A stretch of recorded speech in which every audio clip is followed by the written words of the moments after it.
Hello guys, andito naman tayo sa Acro City kung saan nasa loob tayo ng T12 or tinatawag nilang Polo Land ng Mighty Corporation. Yan, super lawak po niyan sa loob. As in, may gasoline station, meron na rin po silang hotels, meron na rin po silang mini-mart or convenience store, meron na rin po silang coffee shop, yung Limargo kung tawagin.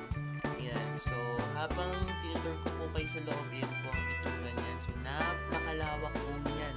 As in, ganyan po siya kalawak. Yan po yung hotel na kita nyo, may fountain. Sooner po magtatayo pa po dyan ng condo, no, residence area. Ayan po yung Mighty King Restaurant. Yan, madami din po kumakain. Fine dining po yan na parang David's Tea House. Tapos susunod naman po yung